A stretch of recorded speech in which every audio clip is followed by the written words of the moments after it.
Assalamualaikum warahmatullahi wabarakatuh. Selamat pagi Bapak dan Ibu penilai sertifikasi dosen gelombang 1 tahun 2025. Perkenalkan, saya M. Agung Zaim Askia SSI MSI yang merupakan dosen dari Sekolah Vokasi Institut Pertanian Bogor dengan home base di program studi Supervisor Jaminan Mutu Pangan. Video ini kami buat sebagai salah satu persyaratan kelengkapan dalam pengajuan sertifikasi dosen gelombang 1 tahun 2025, yaitu pernyataan diri dosen dalam unjuk kinerja Tridharma Perguruan Tinggi PDD UKT-PT dalam bidang pengajaran. Dalam kesempatan ini saya akan menjelaskan rencana pembelajaran semester dari mata kuliah Analisis Mutu Kimiawi Pangan Komponen Makro atau AMKP Makro dengan kode mata kuliah JMP 1107 yang merupakan mata kuliah inti dari program studi Supervisor Jaminan Mutu Pangan Sekolah Vokasi Institut Pertanian Bogor. Mata kuliah ini memiliki beban 3 SKS dengan rincian 1 SKS untuk perkuliahan dan 2 SKS untuk praktikum. Metode delivery, interaction, dan assessment merupakan metode yang digunakan dalam perkuliahan ini. Deskripsi dari mata kuliah ini adalah, mata kuliah ini akan membahas tentang prinsip pengujian dan metode analisis kimia komponen pangan makro, serta melakukan analisis proximat yaitu kadar air, kadar abu, kadar karbohidrat, kadar lemak, dan juga kadar protein, baik secara kualitatif maupun kuantitatif dengan menggunakan berbagai metode, diantaranya metode gravimetri, metode titimetri, metode spektrofotometri, dan kromatografi.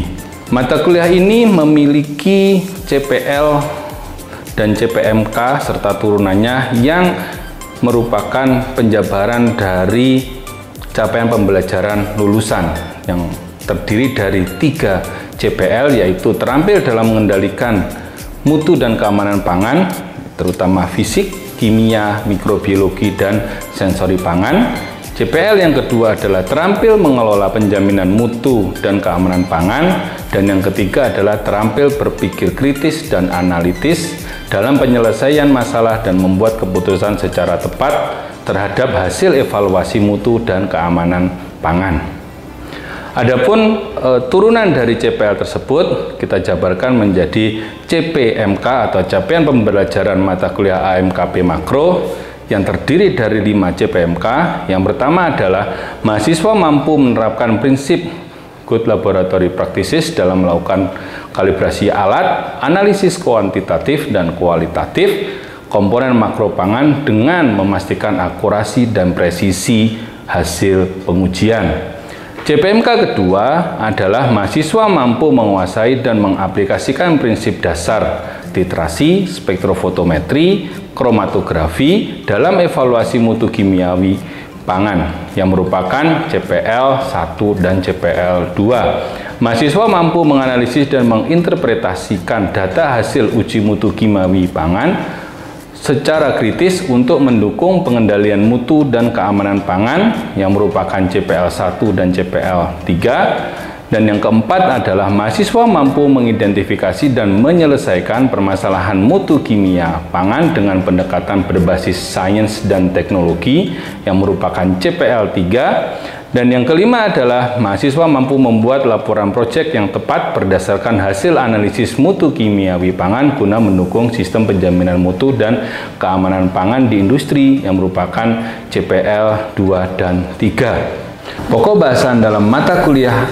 Analisis Mutu Kimiawi Pangan Komponen Makro meliputi peran analisis mutu kimiawi pangan komponen makro dan good laboratory practices, larutan dan standarisasi, kalibrasi alat laboratorium, dan evaluasi akurasi dan presisi hasil uji. Prinsip dasar spektrofotometri, prinsip dasar kromatografi, proyek analisis mutu kimiawi pangan komponen makro akibat perubahan mutu produk pangan, analisis kadar air, analisis kadar abu, analisis kadar karbohidrat, analisis kadar protein, analisis kadar lemak, dan juga review dan presentasi proyek. Mata kuliah ini juga menggunakan media pembelajaran yang lebih modern, yaitu menggunakan YouTube dan juga menggunakan Centralized Learning and Aptitude Support System atau kelas IPB ACID. Pustaka yang kami gunakan adalah pustaka yang memang digunakan di laboratorium pengujian kimia, dan kami juga menggunakan modul praktikum yang kami susun berdasarkan kompetensi dari masing-masing dosen. Adapun komponen penilaian yaitu ada yang pertama aktivitas partisipatif sebanyak 28%, hasil proyek termasuk laporan praktikum 22%, yang ketiga adalah tugas 5%, kuis 15%, kuis 15%, ujian tengah semester 15%, dan ujian akhir 15%. Untuk komposisi penilaian ujian tengah semester dan akhir semester, komposisinya adalah 40% teori dan 60% praktikum. Nah, rubrik penilaian yang kita gunakan adalah satu, rubrik holistik penilaian tugas, rubrik analitik penilaian laporan akhir proyek, rubrik analitik penilaian logbook praktikum, rubrik skala persepsi penilaian presentasi, penilaian portofolio hasil karya mahasiswa, rubrik penilaian aktivitas partisipatif dari dosen, dan juga yang terakhir adalah rubrik penilaian aktivitas partisipatif teman sejawat. Dengan rubrik penilaian ini kami mengharapkan adanya transparansi kepada mahasiswa dari masing-masing kegiatan yang pernah kita kerjakan. Selanjutnya akan saya tampilkan video pembelajaran dari mata kuliah analisis mutu kimiawi pangan komponen makro. Oke, bismillahirrahmanirrahim. Assalamualaikum warahmatullahi wabarakatuh. Waalaikumsalam warahmatullahi wabarakatuh. Semangat pagi teman-teman semuanya. Salam sejahtera bagi kita semuanya. Oke ya, saya lihat semangatnya memang membara sekali ya. Hari ini hari pertama kita perkuliahan. Ya, jadi yang saya sampaikan adalah nanti perkuliahan analisis mutu kimiawi pangan komponen makro. Jangan lupa cek presensi dulu ya, seperti itu. Oke. Selanjutnya setelah selesai presensi di IPB Mobile, silahkan teman-teman ya untuk berdoa bersama dengan saya juga agar supaya membawa keberkahan untuk hari ini. Berdoa mulai. Baik, terima kasih. Kita lanjutkan di mata kuliah ini ya. Oke, baik ya. Teman-teman, karena ini pertemuan pertama ya, jadi saya ingin mengingatkan kembali, reload lagi setelah teman-teman dari lebaran, liburan, dan juga mungkin kemana-mana gitu ya, tentang mata kuliah kimia pangan sebelumnya yang merupakan bagian tak terpisahkan dari perkuliahan teman-teman di supervisor jaminan mutu pangan. Nah, dari sini, dari yang kita lihat di sebelah sini, dari makanan ini, kira-kira komponen bahan makanan apa saja yang ada di sana? Mungkin ada yang bisa bantu jawab, teman-teman? Ada serat, ada protein, karbohidrat, ada vitamin, ada mineral, ada lemak, dan juga ada yang penting adalah metabolit sekunder, teman-teman, yang nanti akan kita bahas pada semester depan. Jadi kita panjang ya teman-teman tentang perkimiawian pangan ini. Oke, nah ini ada studi kasus teman-teman. Yang sebelah kiri mungkin teman-teman sudah mungkin rada bosen ya, lihat ini apa gitu ya. Ini adalah bawang dayak. Ya, ini adalah bawang dayak yang kita belum tahu komposisinya. Ya, kalau kita tidak teliti. Tentu pada saat kita ingin mengetahui komposisi ini, kita harus lakukan yang namanya pengujian analisis. Berbeda dengan yang sebelah kanan, ini adalah kurma yang dia sudah tahu, kita sudah tahu semuanya bahwa berapa gram karbohidratnya, berapa kalorinya, berapa seratnya, berapa lemaknya, dan juga berapa proteinnya. Ya, dari sini teman-teman bisa berpikir bahwa kira-kira cara dapatkan dari nilai-nilai ini bagaimana ya, gitu ya. Cara kita untuk menganalisis itu akan kita bahas pada perkuliahan kali ini, sehingga capaian pembelajaran dalam Perkuliahan kali ini adalah mampu menjelaskan peran analisis mutu kimia pangan komponen makro dan praktik good laboratory practices yang baik dalam sistem pengendalian proses produksi serta mengasumsikan pentingnya mutu dan keamanan pangan. Nah, apa tujuannya adalah setelah teman-teman nanti selesai perkuliahan ini, teman-teman bisa mendalami dan mengenal pengujian ilmiah terhadap prinsip-prinsip bahan pangan. Pemberian mata pelajaran ini ditekankan pada pengertian dan penggunaan teknik-teknik analisa yang memadai. Jadi teman-teman nanti akan tahu apakah nanti analisisnya perlu kualitatif atau hanya perlu kuantitatif saja. Namun demikian teman-teman, dalam analisis kimiawi pangan ada beberapa tantangan. Yang pertama adalah bahan baku yang kita gunakan kadang-kadang dia cepat sekali rusak. Contoh bahan baku yang suka cepat rusak apa? Daging, sayur, buah, ya itu cepat sekali rusak. Seperti itu. Sehingga kita pun juga bisa memilah kerusakannya seperti apa. Apakah kerusakan dari organoleptiknya terlebih dahulu, apakah mutu kimiawi terlebih dahulu, ataukah mutu fisik, ataukah juga mutu mikrobiologi. Mana yang lebih cepat untuk rusak? Ya, biasanya bahan-bahan yang perishable dia mudah cepat rusak dari sisi mikrobiologi meskipun tidak tampak. Namun demikian dari sisi organoleptik maupun fisik juga bisa lebih tampak atau cepat kita kenali, ya.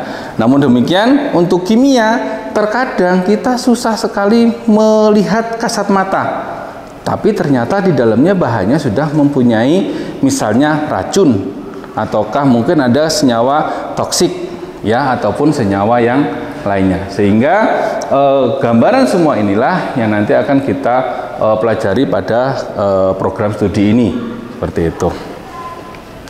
Nah, dalam menganalisis apakah produk pangan kita itu aman ataukah dia bebas dari bahaya, maka kita perlu lakukan pengujian ataupun analisis. Ya, dalam mata kuliah ini tentu kita akan berbicara tentang analisis kimia. Nah, perlunya apa? Satu, komunikasi antara produsen dan konsumen berjalan baik. Jadi sebelum teman-teman nanti makan, teman-teman bisa lihat di situ komposisinya seperti apa, terus kemudian nilai gizinya seperti apa, apakah teman-teman perlu makan ini atau tidak. Nah, itu dihasilkan dari data-data hasil analisis.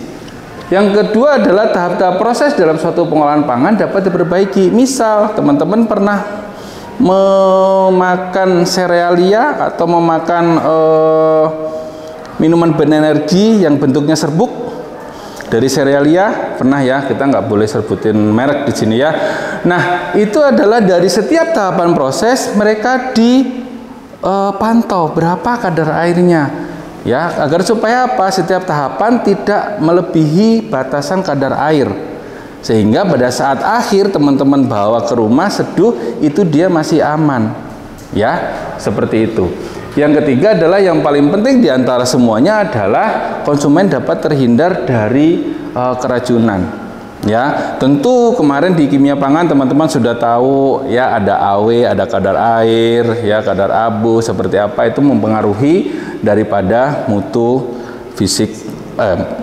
mutu kimiawi pangan tersebut, ya. Jadi, bagaimana kita menghasilkan data yang baik, teman-teman? Ya, data yang kita hasilkan mau kualitatif, mau kuantitatif, apakah dia nanti punya aktivitas biologis, ya, ataukah dia sebagai antimikroba, gitu ya, ataukah sebagai anti cancer, anti tumor dan segala macam, maka kita butuh yang namanya laboratorium, ya, karena sebagai contoh, misalnya Anda dari daerah, terus kemudian Anda menerima 5 lembar daun. Ya, 5 lembar daun, terus kemudian ini kata orang sini sebagai anti cancer, Pak. Terus siapa yang memvalidasi dia sebagai anti cancer? Tentu dia butuh laboratorium, ya. Dan laboratorium ini tidak sembarang laboratorium, ya. Jadi kita juga harus melakukan analisis, terus kemudian kita ada hasilnya, ya, terus kemudian baru kita bisa klaim ada khasiatnya. Nah, kalau di yang teman-teman pangan biasa, kita ada makanan minuman, kita analisis, kemudian ada hasil analisisnya, misalnya analisis proksimat, kadar air, kadar abu, terus kemudian kadar karbohidrat ataupun kadar lemak, terus kemudian nanti kita akan dapatkan boleh mencantumkan nutrition fact-nya. Baik, nah untuk menghasilkan data itu kita butuh laboratorium yang proper atau yang baik atau yang sudah menerapkan good laboratory practices. Ada aturan-aturan yang harus teman-teman ikuti. Mungkin kemarin pada saat kimia pangan sudah dijelaskan di awal, oh nggak boleh merokok di laboratorium dan segala macam, ya, nggak boleh makan, boleh makan kalau mau tanggung sendiri, ya, tapi kita nggak mau ambil resiko seperti itu, ya. Nah, apa pentingnya GLP atau good laboratory practices? Yang pertama adalah reliable, ya, datanya bagus, ya, dapat diulang, terus kemudian kita bisa diaudit. Jadi laboratorium juga diaudit, teman-teman. Misalnya kadar protein di laboratorium ini 7%. Dari laboratorium yang lain kok 10%, mana nih yang salah nih misalnya, ya. Kita bisa trace juga datanya ke laboratorium tersebut. Apakah ada salah tulis data? Ya, mungkin bagi teman-teman masih terbiasa tulis data penimbangan gitu ya, pakai tangan gitu ya. Ya, itu nggak boleh, ya. Terus kemudian diakui oleh saintis seluruh dunia. Itu yang penting, teman-teman. Yang penting lagi adalah kalau kita dalam hal perdagangan, hasil analisis kita yang dihasilkan dari lab yang sudah terakreditasi nanti akan diakui oleh buyer yang ada di luar negeri yang dia juga punya laboratorium tersendiri, sehingga kalau data kita yang dari Indonesia sudah diakui, maka nanti misalnya kita di Jepang, kita ada MOA-nya dengan Jepang, nanti dia juga akan mengakui data kita. Otomatis kita tidak perlu menguji di Jepang. Bayangkan menguji di Indonesia 100.000, mungkin di Jepang bisa 1 juta. Karena apa? Mahal, lebih mahal di sana. Mungkin seperti itu. Terus kemudian penerapannya dari mana, teman-teman? Ya, kalau kita ingin menerapkan lab, ada penerapannya. Dari mulai kapan? Mulai direncanakan, teman-teman. Kira-kira kalau kita ingin membuat lab, perencananya apa yang mesti dipikirin dari teman-teman? Yang pertama, alat. Yang kedua, sampel. Yang ketiga, biaya. Kita ingin membuat suatu laboratorium.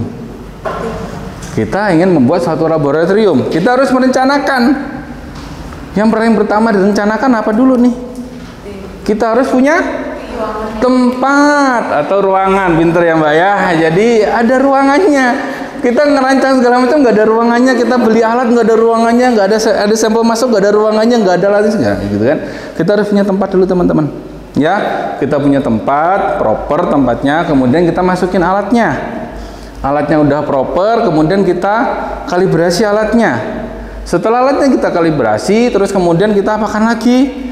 Ya, kita uji pakai sampel. Setelah itu baru kita terima sampel pengujian, ya. Seperti itu. Setelah pengujian, nanti jangan lupa datanya dicatat. Ya, kalau di Indonesia mungkin masih pakai buku, masih pakai kertas gitu ya, formulir banyak gitu ya.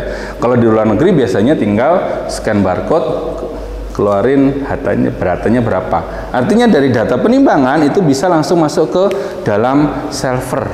Ya, jadi ada servernya. Jadi kamu nggak tahu saya ini sampelnya siapa, nggak tahu. Ya, itu juga penting kita jaga. Satu, menjaga kerahasiaan. Yang kedua adalah menjaga dari keberpihakan laboratorium, ya, seperti itu. Nah, setelah data yang kita catat, kita olah datanya, teman-teman, kita hitung, ya, terus kemudian kita laporkan, diarsipkan dan diawasi, seperti itu. Oke, teman-teman, dari 6 ini sudah terangkum di sini, ya, dari prinsip good laboratory practices, ya. Dari perencanaan, pengujian, pencatatan data, pelaporan, pengarsipan dan pengawasan itu harus di backup dengan 1 personel. Harus kompeten, teman-teman, ya. Apakah anak SD boleh analisis? Tidak. Nggak boleh. Ya, apakah mohon maaf jurusan yang selain analisis kimia dan SJMP ini boleh analisis juga?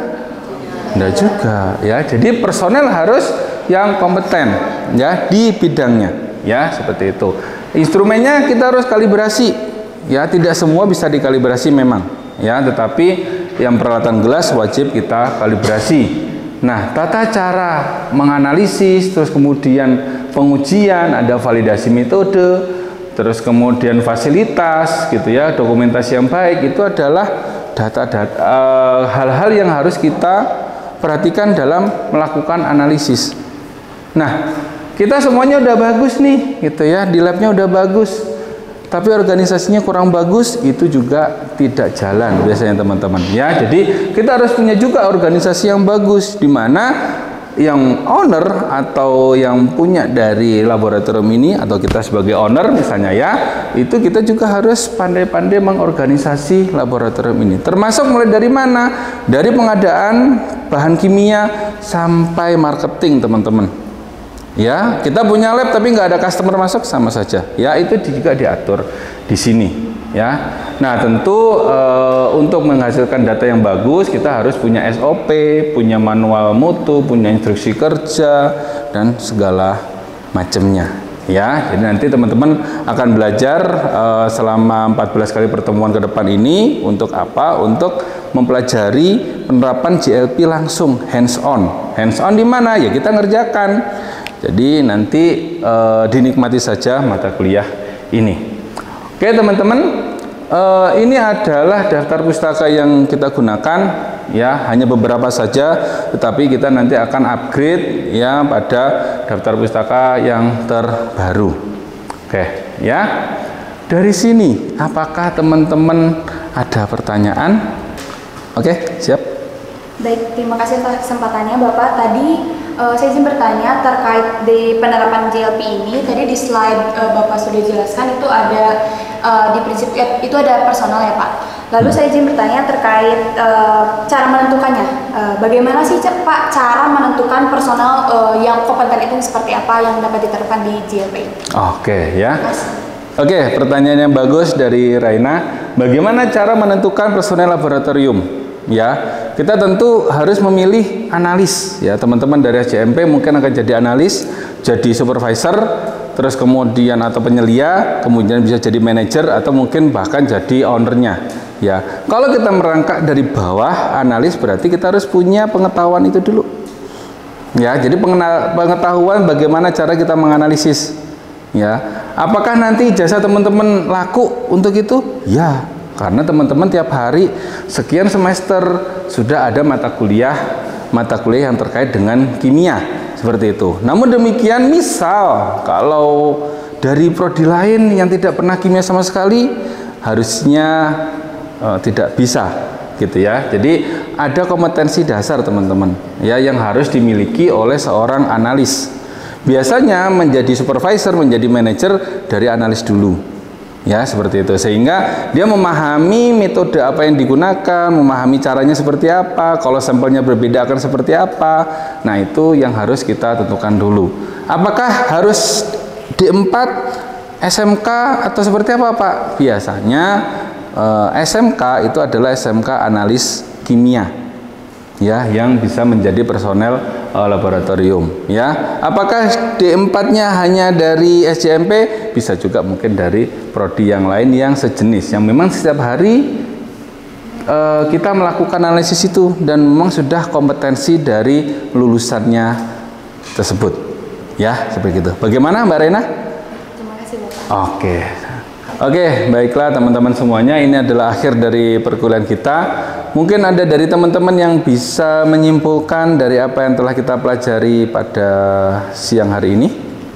Oke, baik, silahkan Mbak.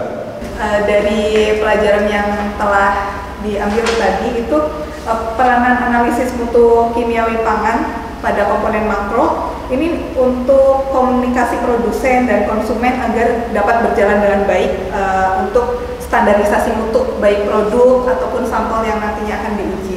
Kemudian ada tahap-tahap proses dalam suatu pengolahan pangan agar dapat diperbaiki, mulai dari proses dan juga kontrolnya. Selain itu, bagi konsumen itu dapat terhindar dari keracunan sehingga mendapatkan keamanan pangan yang baik. Nah, untuk tahapan dari penerapan JLP itu ada perencanaan, ada pengujian, ada pencatatan data, pelaporan, pengarsipan, dan juga pengawasan. Kurang lebih yang saya dapatkan untuk mata kuliah hari ini seperti itu. Alhamdulillah ya. Dari semua yang kita pelajari tadi sudah teman-teman sudah bisa memahami. Yang perlu diperpahami lagi adalah masih ada sedikit banyak detail dari masing-masing tahapan di JLP tadi ya. Nanti kita akan lanjutkan diskusi ini pada sesi praktikum ya, sehingga teman-teman dapat lebih mendalami lagi tentang tahapan di JLP, dan juga mungkin kalau berminat menjadi analisnya ya nanti akan harus lebih paham lagi ya, seperti itu. Oke teman-teman, sebagai penutup ya, silakan teman-teman nanti membuka YouTube channel saya Zaimax gitu ya. Jadi nanti di sana ada berbagai macam analisis yang akan kita gunakan sebagai bahan untuk pertemuan selanjutnya. Sekian dari saya, terima kasih atas perhatiannya. Wabillahi taufik wal hidayah. Wassalamualaikum warahmatullahi wabarakatuh. Semangat pagi.